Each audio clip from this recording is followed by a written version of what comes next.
Record. Oke, selamat malam semuanya. Kali ini kami akan mempresentasikan hasil dari UAS kami.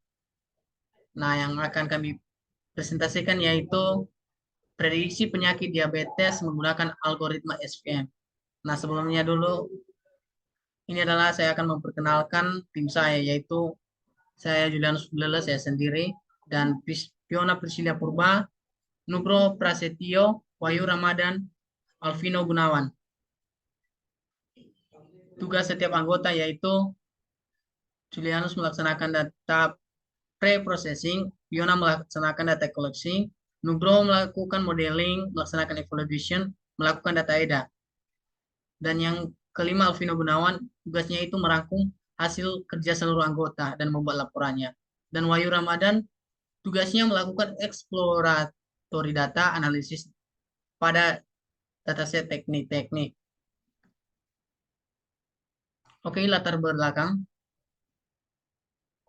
Latar belakang permasalahan dari dataset diabetes dataset adalah untuk menganalisis dan memprediksi kemungkinan keberadaan diabetes pada pasien berdasarkan atribut klinis mereka. Dataset ini berisi informasi medis tentang pasien seperti umur, jenis kelamin, hasil tes laboratorium juga.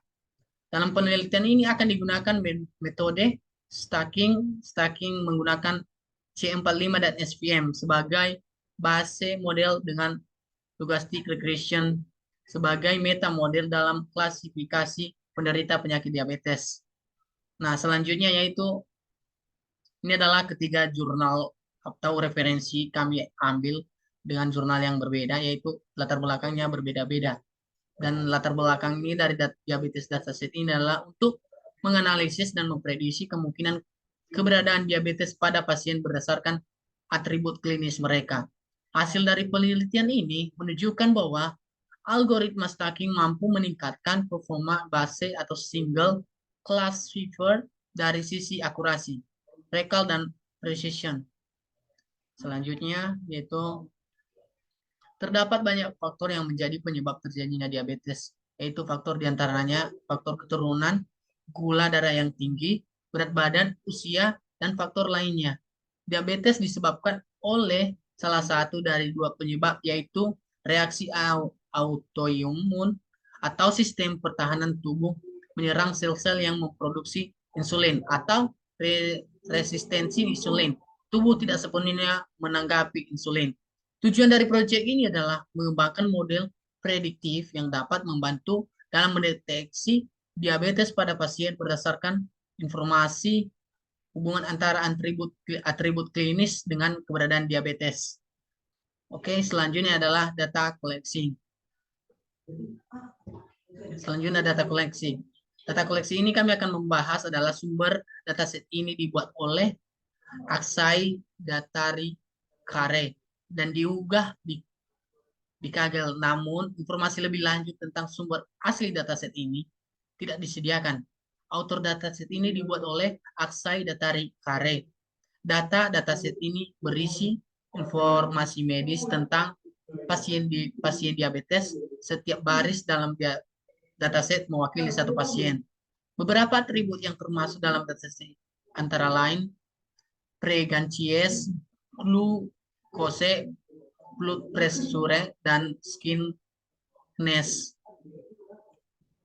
Insulin, BMI, diabetes pedigree function, age adalah umur, outcome, fitur. Nah, tujuan dibuatnya dataset ini yaitu adalah untuk menganalisis dan memprediksi kemungkinan diabetes pada pasien berdasarkan atribut klinis yang diberikan. Nah, selanjutnya dataset ini dapat digunakan juga untuk melatih dan menguji model machine learning untuk melakukan klasifikasi pasien menjadi kelompok diabetes atau non-diabetes. Format file dataset ini tersedia dalam format file CSV.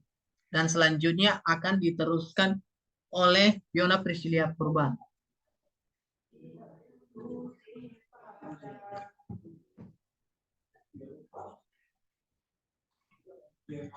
Suaranya. Suara Fiona. Aktifkan suaranya. Data pre-processing untuk memeriksa apakah data, bentar ya, apakah data ini soalnya tulisannya agak ini. Nggak apa-apa, lanjutkan aja. Lewati aja. Apakah data processing kita dapat melakukan beberapa langkah untuk memeriksa adanya data yang kosong, duplikat, atau tidak konsisten. Berikut adalah cara-cara yang dapat dilakukan. Yang pertama yaitu memeriksa data yang kosong. Bisa kalian muter. Menggunakan metode insult pada daftar frame untuk mengidentifikasi nilai-nilai kosong. Kedua, menggunakan metode sum untuk menghitung jumlah nilai kosong dalam setiap kolom. Ketiga, jika terdapat data yang kosong, kita dapat memutuskan apakah akan menghapus baris yang mengandung data kosong tersebut atau mengisi nilai kosong dengan nilai yang sesuai seperti menggunakan min atau median. Lanjut. Seperti ini contohnya yang di sum. Yang kedua, memeriksa duplikat menggunakan metode duplikat pada data frame untuk menemukan baris-baris yang duplikat. Dua, menggunakan metode sum untuk menghitung jumlah baris duplikat. Jika ditemukan baris duplikat, kita dapat memutuskan apakah akan menghapus baris duplikat atau menggabungkannya dengan mengambil nilai unik dari setiap kelompok. Oke, lanjut. Yang ketiga, memeriksa konsistensi data. Melakukan inspeksi visual pada setiap kelompok untuk mencari tipe data yang tidak konsisten. Menggunakan metode value counts pada kolom-kolom dengan tipe data kategorial untuk memeriksa nilai-nilai yang tidak konsisten. Fitur-fitur yang digunakan dalam analisis akan tergantung pada tujuan kita. Namun, dalam dataset diabetes dataset, fitur yang digunakan adalah sebagai berikut, yaitu pregnancies, glukose, bold prenasure, skin thickness, insul BMI, diabetes, pedigere, function gain. Dilanjut, Bang. Fitur-fitur ini mencakup informasi medis yang relevan untuk memprediksi keberadaan diabetes pada pasien. Jika ada fitur yang tidak digunakan dalam analisis, misalnya fitur atau sumber atau fitur identifikasi yang tidak relevan, kita dapat menghapusnya dari data frame menggunakan metode drop. Exploratory data analysis. Berikut adalah contoh visualisasi dan statistik yang dapat dilakukan. 1. Distribusi kelas target. Visualisasi menggunakan cone plot dapat diberikan informasi tentang sebaran kelas target diabetes dalam dataset ini akan membantu kita memahami apakah data seimbang atau tidak. Oke, dilanjut oleh Nugroho.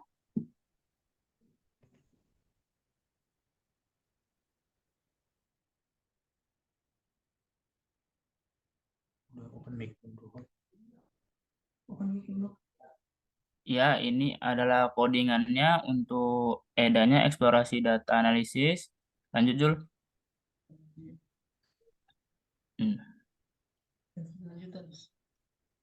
Nah, yang kedua yaitu statistik deskriptif.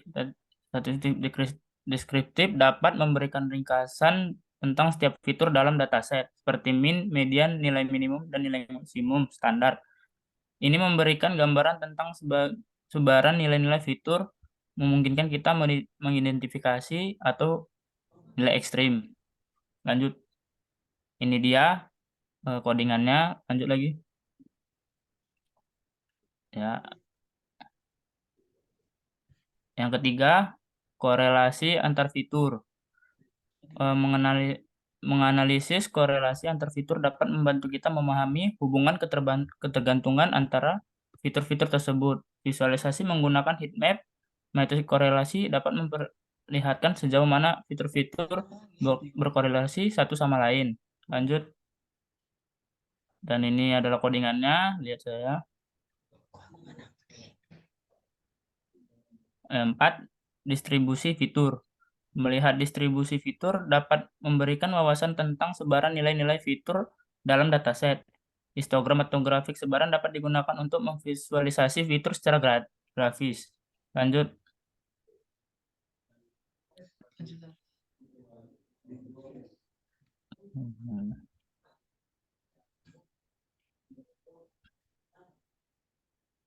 Dan yang kelima, hubungan antara fitur, scatter plot atau grafik lainnya dapat digunakan untuk melihat hubungan antara dua fitur tertentu. Misalnya BMI dan glukosa dapat ditampilkan dalam scatter plot dengan warna yang membedakan kelas diabetes dan non-diabetes. Lanjut. Nah, ini codingannya. Kita lanjut lagi. Modeling. Untuk permasalahan klasifikasi diabetes pada dataset diabetes dataset, terdapat beberapa algoritma yang dapat digunakan. Salah satu algoritma yang kami gunakan adalah algoritma super vector machine atau disingkat SVM. Berikut adalah langkah-langkah yang dilakukan. Lanjut. 1, yaitu memasukkan library-nya, dan itu adalah codingannya. Lanjut, tuh. Yang kedua, ini memisahkan fitur dan target, dan ya ada codingannya juga. Lanjut. Nah, ini dia yang telah kami buat codingannya. Lanjut. 3, membagi dataset menjadi data latih dan data uji, yaitu ada juga codingannya. Lanjut. Lanjut. Nah, ini 1, membuat model SVM-nya, dan 2, itu melatih modelnya. Itu juga ada codingannya. Lanjut. Memprediksi data uji, dan 4, evaluasi model. Ya, lanjut lagi. Ini codingannya. Ini juga codingan. Laporan klasifikasi. Lanjut. Laporan klasifikasi menggunakan fungsi transcript dari library skitlearn. Model SVM dibuat dengan SVC dari library skitlearn dan dilatih menggunakan data latih. Model tersebut digunakan memprediksi data uji. Nah, perlu dicatat bahwa dalam implementasi SVM ada beberapa parameter yang dapat diatur secara kernel C dan gamma. Nilai-nilai default biasanya sudah memberikan hasil yang baik. Kita dapat menyesuaikan parameter tersebut untuk meningkat performa model. Selain itu, penting juga untuk melakukan proses data seperti pensakalan fitur menggunakan teknik sebelum melatih model SVM untuk memastikan bahwa fitur-fitur memiliki pengaruh yang sebanding pada hasil model. Lanjut. Untuk mengevaluasi seberapa baik model diperlukan pada tahap sebelumnya. Beberapa metrik evaluasi yang digunakan pemasaran aplikasi adalah 1, akurasi. Akurasi mengukur sejauh mana model benar mengklasifikasikan data. Lanjut. 2, presisi atau precision. Precision mengukur sejauh mana model memprediksi positif yang benar. Lanjut. Nah, yang ketiga, recall sensitivity. Recall mengukur sejauh mana model dapat menemukan kembali positif yang benar. Lanjut. Dan 4, FS score. FS score adalah rata-rata harmonik antara presisi dan recall. Metrik ini memberikan keselarasan antara presisi dan recall dalam satu angka. Dan untuk keterusannya, kita kasih kepada Wahyu Ramadan. Baik, saya lanjut. Kelima itu ada matriks kebingungan atau confusion matrix. Matriks kebingungan memberikan gambaran tentang beberapa baik model dapat mengklarifikasikan data ke dalam setiap kelas target. Matriks ini menunjukkan jumlah prediksi yang benar dan salah untuk setiap kelas. Dan ini ada codingannya juga. Terus selain itu tergantung pada kebutuhan dan karakteristik masalah.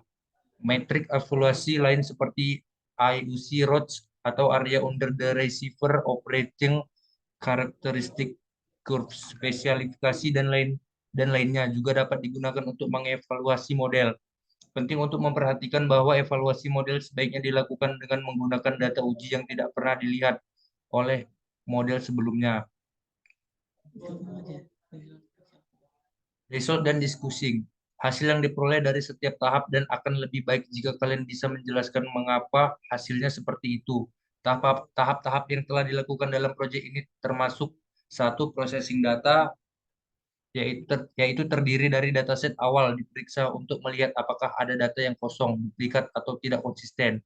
Ada data yang kosong dapat diisi dengan nilai rata-rata atau median dari fitur yang bersangkutan. Ada duplikat dapat dihapus dari dataset. Ada data yang tidak konsisten dapat diperbaiki dengan melakukan normalisasi atau standarisasi. Dan seterusnya saya lanjutkan kepada Alvino. Ya, 2. Eksplorasi data. Data dieksplorasi dengan bantuan visualisasi dan statistik deskriptif. Informasi penting tentang fitur-fitur dalam dataset dapat diperoleh seperti distribusi, korelasi, atau pola-pola yang menarik. Visualisasi dapat membantu memahami hubungan antara fitur dan variabel target, serta mengidentifikasi tren atau pola yang mungkin ada dalam data. Next yuk. 3. Pembuatan model. Model Support Vector Machine atau SVM digunakan untuk memprediksi kategori diabetes. SVM adalah algoritma pembelajaran mesin yang cocok untuk masalah klasifikasi dengan data yang terstruktur. Model SVM dilatih menggunakan data latih yang telah diolah sebelumnya. Hyperparameter SVM dapat dioptimalkan menggunakan cross validation untuk meningkatkan kinerja model. Next. 4. Evaluasi model. Performa menggunakan metrik evaluasi seperti akurasi, presisi, recall, dan F1 score. Akurasi mengukur sejauh mana model dapat mengklasifikasi data secara benar secara keseluruhan. Presisi mengukur sejauh mana model mengidentifikasi dengan benar kelas positif. Recall mengukur sejauh mana model dapat menemukan dengan benar semua contoh kelas positif. F1 score merupakan penggabungan dari presisi dan recall yang memberikan metrik evaluasi yang seimbang antar keduanya. Next. 1. Data processing data. Data yang kosong diisi dengan nilai rata-rata atau median untuk menghindari kehilangan informasi. Duplikat dihapus. Data yang tidak konsisten diperbaiki untuk memastikan konsistensi dalam representasi data dan pengolahan data. 2. Eksplorasi data. Visualisasi dan statistik deskriptif memberikan pemahaman awal tentang distribusi fitur dan hubungan dengan variabel target. Pola atau tren yang ditemukan dapat memberikan wawasan tentang faktor-faktor yang mempengaruhi diabetes dan membantu dalam pengambilan keputusan berdasarkan informasi tersebut. Oke, untuk selanjutnya saya kembalikan ke Julianus. Oke, kami akan melanjutkan langsung ke daftar ke referensinya ataupun daftar pustakanya. Kami ngambil dari 3 referensi seperti yang saya bilang dari awal tadi. Kami mengambil penyakit diabetes ini dari 3 referensi, yaitu ada dari BM Karomah dan ada dari RP Fadila, R Rama Asiparni, R Mufidah, B Ensari, dan A Pangestu. Dan yang ketiga yaitu HSW, Hofi, A Ide Haldiana, dan F Rahmat Bar. Nah, ini adalah sekian dari proyek presentasi yang kami buat. Sekian dan terima kasih, dan jangan lupa like, share, subscribe, dan komen. Oke, thanks. Sekian penjelasan dari kami. Kalau ada yang salah penjelasan, maafin ya. Kalau ada kekurangan, dimaklumi juga. Sekian dan terima kasih. Oke.